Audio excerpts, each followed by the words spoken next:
Prezados irmãos e prezadas irmãs, estamos diante de mais um estudo da Escola Bíblica Dominical da Igreja Evangélica Congregacional do Largo do Tanque.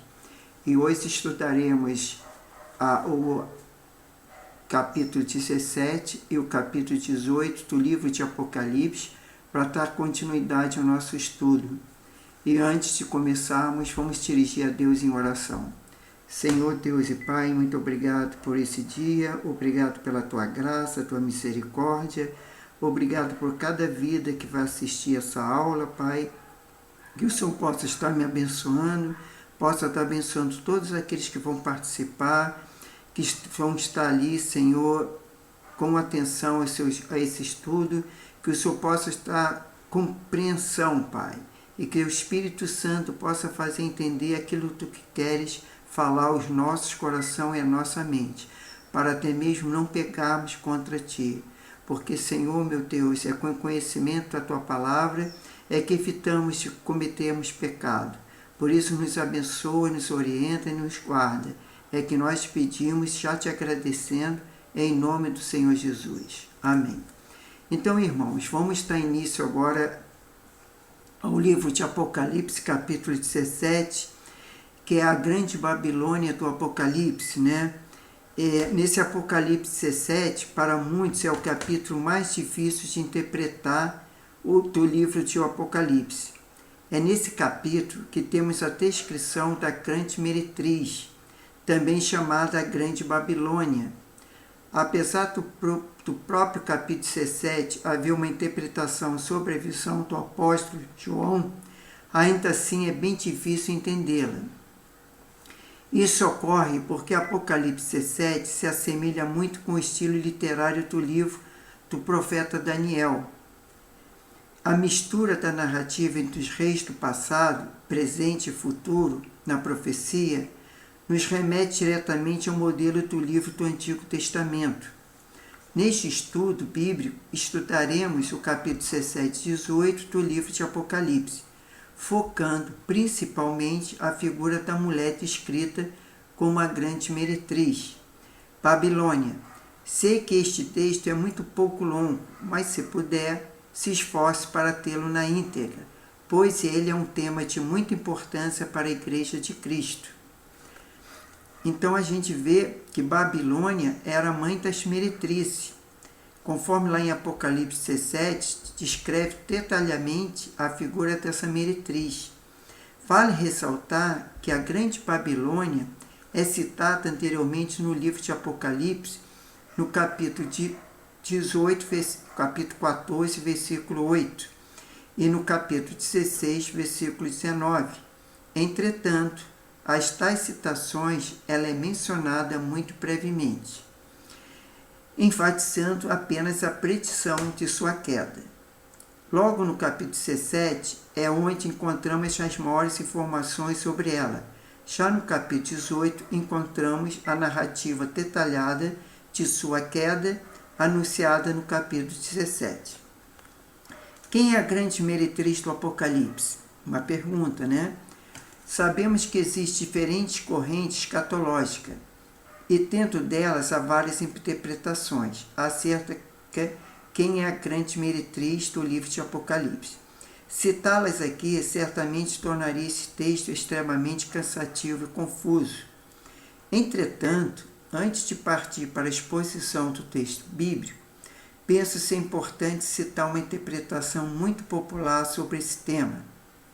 Alguns defendem que essa meretriz é a grande Babilônia, representa exclusivamente um sistema, quer dizer, exclusivamente um império futuro que levará ao fim dos tempos e será a confederação da besta, ou seja, o sistema político e religioso do anticristo que dominará o mundo. Logo, o uso do nome Babilônia é apenas simbólico para referir a este governo futuro. Ainda dentro dessa interpretação, há quem defende que a cidade de Babilônia será literalmente reconstruída.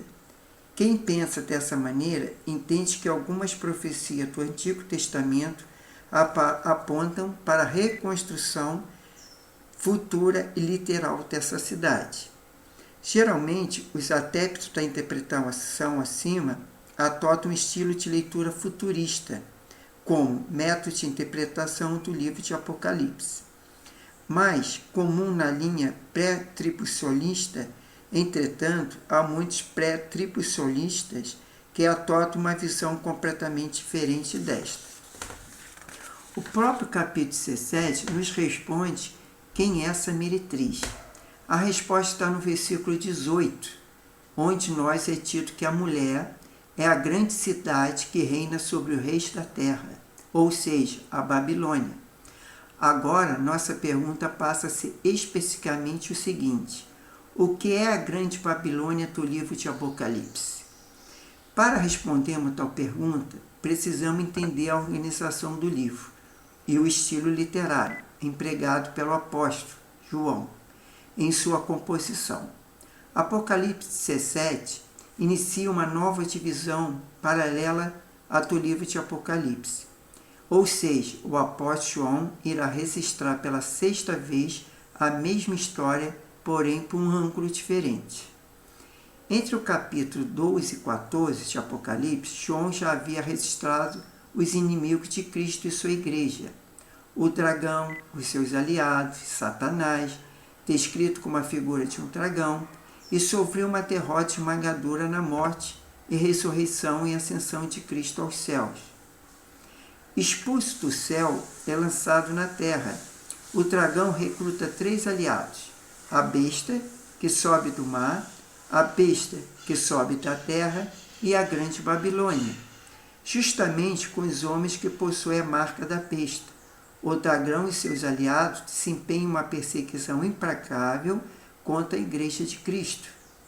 Entretanto, por mais terrível que esse cenário pareça ser, o livro de Apocalipse mostra que a Igreja é mais que vencedora, pois Cristo vence e nós vencemos com ele. É justamente a partir do capítulo 17 que João descreve que a queda desses inimigos da igreja, os aliados do dragão. Comparando com a hoste do que foram apresentados no capítulo 12, 13 e 14, agora o livro de Apocalipse nos mostra a queda desses inimigos, exatamente de forma inversa, ou descrente. Ou melhor, ou descrescente. Em Apocalipse 17, encontramos a história da grande Babilônia. No capítulo 18, encontramos a descrição de uma queda completa. Essa sexta seção paralela continua no capítulo 19, onde vemos Cristo derrotando definitivamente todos os seus inimigos em sua segunda vinda. O capítulo 17 do livro de Apocalipse pode ser subdividido em 3 partes. A primeira é uma grande descrição da grande meretriz, a Babilônia. A segunda parte encontramos a descrição da besta. E, por fim, a terceira parte já nos mostra a vitória de Cristo e sua igreja, justamente com a interpretação das figuras citadas durante o capítulo. O livro de Apocalipse é um livro contraste. Nele vemos Satanás, o dragão, tentar de todas as formas imitar Cristo. Em Apocalipse 17, na descrição da grande Babilônia, podemos ver mais uma vez essa característica. No livro de Apocalipse, a igreja é descrita como uma mulher, uma virgem, santa e digna de ser adornada para o seu esposo. Perceba o nítido contraste entre a noiva do Cordeiro, conforme Apocalipse 12, 21 e 9, e a meretriz que é escrita nesse capítulo. A noiva do Cordeiro é também uma grande cidade, a cidade santa, a Nova Jerusalém. A prostituta igualmente é descrita como uma cidade, a mãe de toda a prostituição, é a grande Babilônia. Uma é a cidade de Deus, outra é a cidade do mundo. Enquanto a noiva é a igreja verdadeira, a meretriz é a falsa igreja, e que se revela na busca humana pelo prazer e autorrealização. Respondendo à pergunta sobre quem é essa meretriz, quem é a Grande Babilônia? Podemos dizer que ela é mais que uma simples cidade. Na verdade, ela possui muito significado e pode ser sintetizado de uma única profunda e terrível verdade. A Grande Babilônia é a revelação de toda a concupiscência humana e a busca do homem pelo prazer, é a sedução do mundo. Babilônia é tudo que demonstra o mais terrível estado depravado e corrupto da humanidade. E a apostasia encarada, a inimizade contra Deus, e a Grande Babilônia é a descrição perfeita e detalhada do mundo à parte de Cristo, quem concentra toda a sua força em busca por riqueza, luxúria e autorrealização.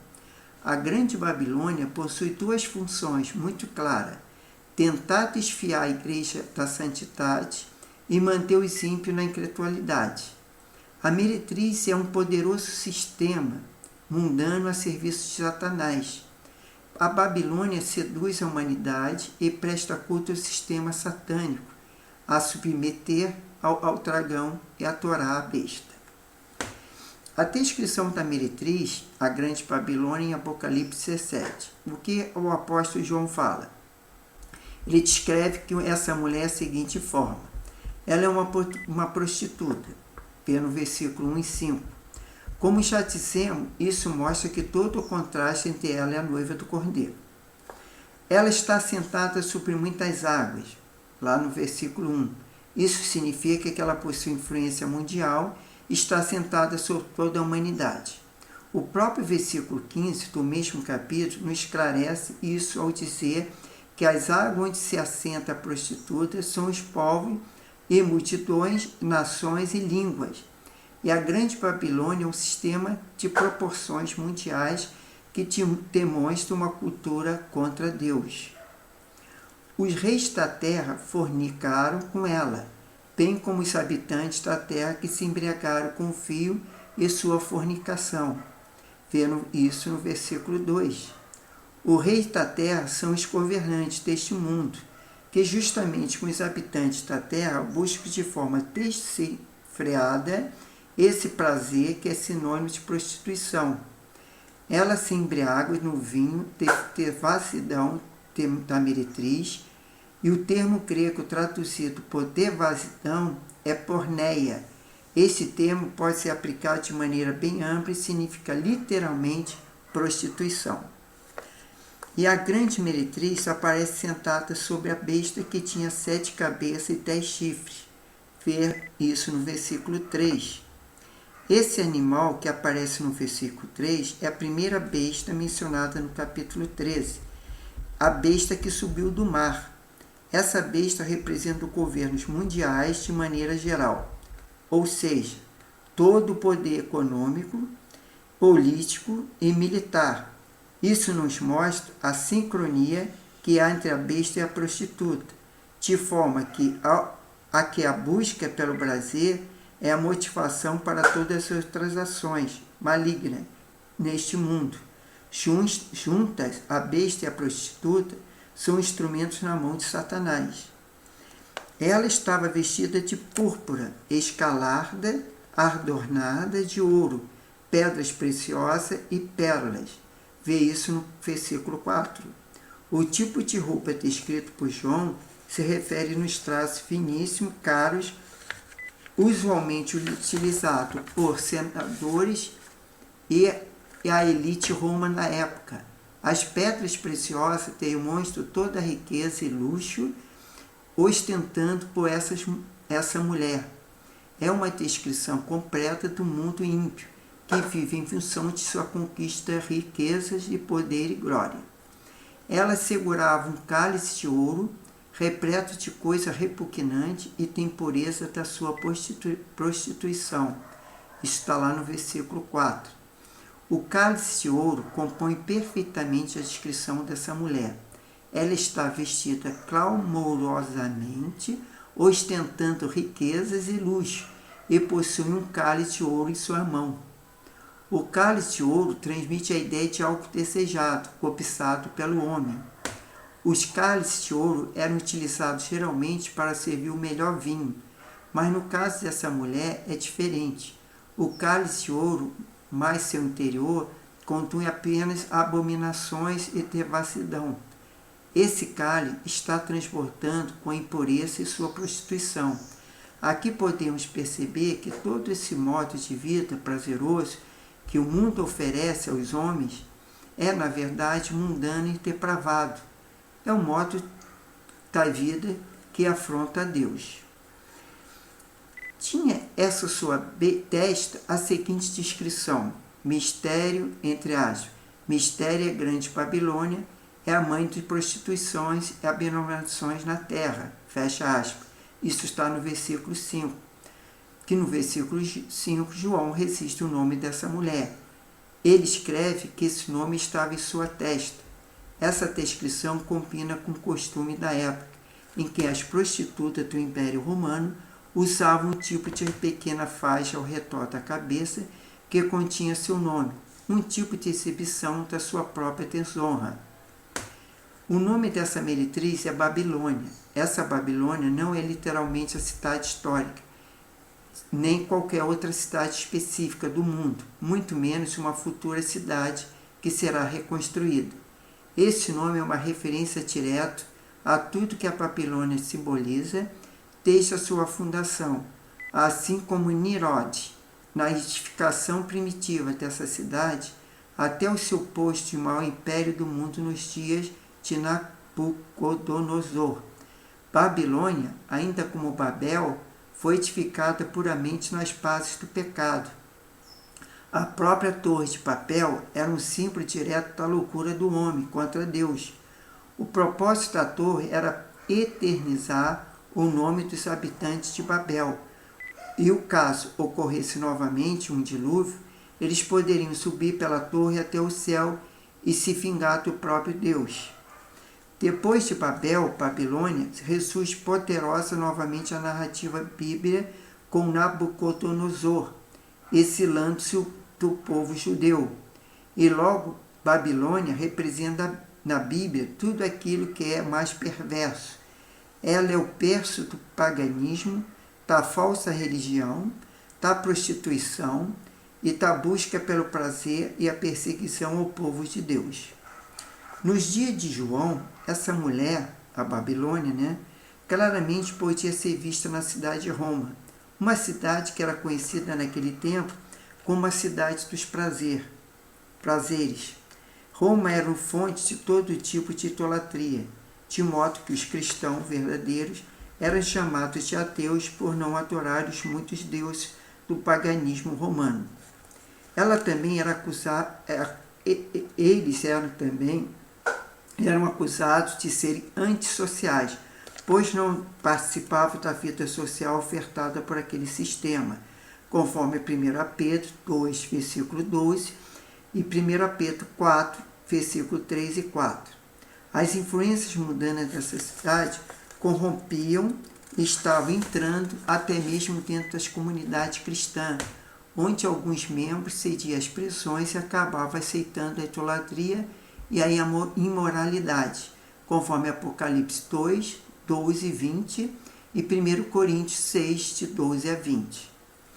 Aquela Roma não existe mais. Porém, hoje que quer que seja a buscar humana pelo prazer, ou seja, pelos vícios, pela prostituição, luxúria ou ganância, ali estará a Babilônia. Ela estava embriagada no sangue dos santos e da testemunha de Jesus.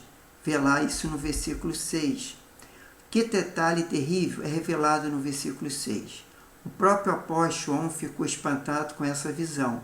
Imagine você a cena que João estava vendo.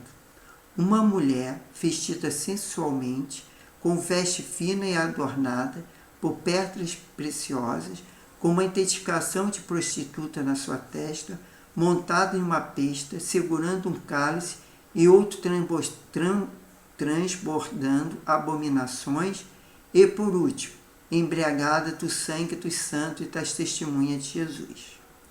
Ao mesmo tempo em que Babilônia oferece esse prazer aos homens, ela também derrama o sangue dos seguidores de Cristo. Isso significa que a busca pelo prazer humano sempre resulta em perseguição à igreja, pois a igreja verdadeira sempre irá se opor ao estilo de vida mundano e corrompido. Com certeza, né? A igreja nunca vai... a igreja verdadeira não vai se corromper. Nessa descrição de João, podemos identificar, mais uma vez, uma referência direta à cidade de Roma, daqueles dias, onde os cristãos eram perseguidos e cruelmente mortos, servindo até como diversão para os poderosos do império. Como já dizemos, Roma era a cidade do prazer que se embriagava com o sangue dos mártires. Resumindo, a Grande Babilônia representa todo o sistema mundano que se opõe à Igreja de Cristo.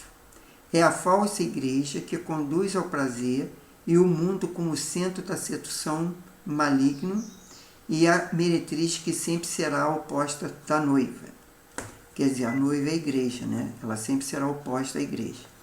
Essa Babilônia, nos dias de João, estava personificada na figura da capital do império, Roma.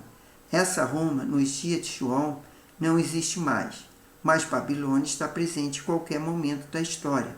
Onde houver a busca pelo prazer, a qualquer custo, onde houver perseguição aos servos de Deus, onde houver o sangue dos mártires sendo derramado, ali estará a meretriz com sua sedução, e ali estará a Babilônia com seu cálice de devassidão. O texto continua com o anjo dando detalhes a João sobre a besta que a mulher está montada. Não iremos abordar aqui detalhes sobre a descrição da besta, pois já falamos no texto, entre aspas, a besta que subiu do mar e a besta que subiu da terra no Apocalipse. Fecha aspas. Portanto, recomendamos a leitura desse texto para melhor compreensão sobre o assunto. Bom, aqueles que não leram os capítulos anteriores, para melhor você compreender o capítulo 17 e 18, leia lá os outros capítulos anteriores que está na melhor compreensão. Já que no capítulo 14, né, vemos como esse sistema maligno juntará forças para guerrear contra o Cordeiro, mas serão definitivamente derrotados, pois o Cordeiro os vencerá, e vencerão com ele os seus eleitos. Aqui o anjo informa que João, que a vitória de Cristo e sua igreja já está decretada. E aí a gente tem, com essa vitória, tem a queda da Babilônia, que lá no versículo 16, no capítulo 17, ou no versículo 16 do capítulo 17, o anjo diz a João algo muito curioso, algo intrigante. Ele começa a informar a queda da Babilônia, a destruição da meretriz. O que é curioso é o modo como isso acontece. O anjo diz que a besta, justamente com seus governantes, odiarão a prostituta. Elas se despirão, comerão a sua carne e destruição com fogo. Aqui vemos que o inimigo de Cristo e da igreja destrói uns aos outros para cumprir os propósitos soberanos de Deus, conforme Apocalipse 17, 17. Quer dizer, os próprios inimigos de Deus, eles vão se guerrear entre si e vão acabar se destruindo uns aos outros. Alguns teólogos apresentam uma aplicação primária para essa passagem no contexto histórico daquela época, onde os poderes predatórios e ações do Império Romano acabaram destruindo, em última instância, a própria cidade de Roma. Mas aqui também, claramente, vemos uma profundidade maior nessa visão. A descrição dessa cena nos mostra que a busca pelo prazer, a sedução pelo mundo é autodestrutiva. No final, o homem fica desiludido e que os seus próprios prazeres, pois os prazeres do mundo são passageiros. O homem se frustra quando percebe tudo que buscaram durante toda a vida o levaram à destruição. Nessa hora não adianta arrependimento, não adianta lamentação, é tarde demais. O juízo de Deus chegou até eles. No capítulo 18 do livro de Apocalipse, tem uma descrição detalhada da queda da Babilônia. Ao todo são 7 mensagens de julgamento contra a Babilônia. O primeiro há 3 mensagens angélicas de condenação. Apocalipse 17, 7 até o 18, e Apocalipse 18, 1, 3 e depois 4, 8. Depois, há 3 lamentos por parte dos homens que admiravam, estavam comprometidos com essa meretriz, conforme Apocalipse 18, 9. Por fim, há um aviso final e definitivo sobre a queda final e permanente da grande Babilônia, que está lá registrado no Apocalipse 18, 21, versículo 21 a 24. Essa descrição está particularmente ligada aos momentos finais da presente era e da tão gloriosa segunda vinda de Cristo. E nesse momento que essa mulher é destruída. Enquanto Babilônia cai, a Nova Jerusalém se levanta em grande esplendor. Enquanto a prostituta é despida e desonrada, a noiva do cordeiro aparece ataviada, adornada e vestida de linho fino, resplandecente e puro. Enquanto a falsa igreja está condenada, a verdadeira igreja está justificada. Aleluia, glória a Deus por isso. E para finalizar, queremos destacar o versículo 4 do capítulo 18, que diz o seguinte: entre as, então ouvi outra voz do céu que dizia: saiam dela, vocês, povo meu, para que vocês não participem dos seus pecados, para que as pragas que vão cair sobre ela não o atinjam. Está em Apocalipse 18, 4. Esse versículo é um convite à santidade, é um aviso para quem que não caímos nessa armadilha da sedução do mundo, e um alerta que a Babilônia está empenhada em tentar destruir a pureza dos santos. Nessas breves palavras, somos aconselhados a não conformar com este mundo, tal como o apóstolo Paulo nos escreveu em sua carta de Romanos, lá no capítulo 12, versículo 2. Aqui cabe uma reflexão pessoal para cada um de nós. Então, nós temos que refletir que nós não podemos nos conformar com este mundo, né? No qual que a Babilônia, que é a prostituta, que nos leva a pecar, mas sim, sempre estarmos como noiva de Cristo, obedecendo a palavra de Deus, para que possamos, nós como igreja, sermos salvos e que Deus nos livre de todo esse mal, de todas essas tentações, essas perturbações do maligno e da própria Babilônia, né? Que é esse sistema, essa cidade que leva à prostituição. Então, a gente terminamos aqui mais esse capítulo 17 e 18. Na próxima semana já falaremos do capítulo 19 e possivelmente, talvez, do 20, ou então falaremos 19 e 20, depois 21 e 22, para que possamos, até o final desse mês, terminarmos o nosso Novo Testamento, o estudo sobre o livro de Apocalipse. E agora vamos agradecer a Deus por mais essa aula e pedir a bênção para todos os irmãos e irmãs que estão assistindo à aula. Senhor Deus, muito obrigado, Pai. Em nome do Senhor Jesus é que eu te agradeço. Eu te louvo, te glorifico e te exalto. E te peço, Pai, muito obrigado. Abençoe as nossas vidas. Abençoe cada pessoa que vai assistir, Senhor. Que ela pode, Senhor, ter discernimento, sabedoria e orientação. E que o Senhor possa estar dando estratégia para nós não cairmos na cilada do diabo, para nós não nos prostituirmos com esse mundo, Senhor, mas possamos ser a Tua igreja, a Sua noiva, Pai. Sermos fiéis a Ti, Senhor, buscarmos a Tua presença a cada dia, que Tu possas estar nos abençoando cada momento, Senhor, que o Senhor possa estar repreendendo toda força maligna, toda seta diabólica, e que Tu possa abençoar esse estudo, Pai, e abençoe cada vida que vai assistir, Pai. Que Tu possa estar um dia de paz, tranquilidade, possa nos abençoar no culto das nossas igrejas, que o Senhor venha falar aos nossos corações, que haja libertação, cura e salvação, e que o Senhor possa ser engrandecido, Senhor. Que possamos louvar e glorificar Teu santo e poderoso nome. Continue nos abençoando, tenha uma ótima semana e abençoe a todos. É que nós te pedimos e te agradecemos em nome do Senhor Jesus. Amém. Então, irmãos, nós agradecemos por cada um que vai participar desse estudo e nós Estamos aí semana que vem com mais um estudo desse livro de Apocalipse. Que Deus abençoe a todos. Amém.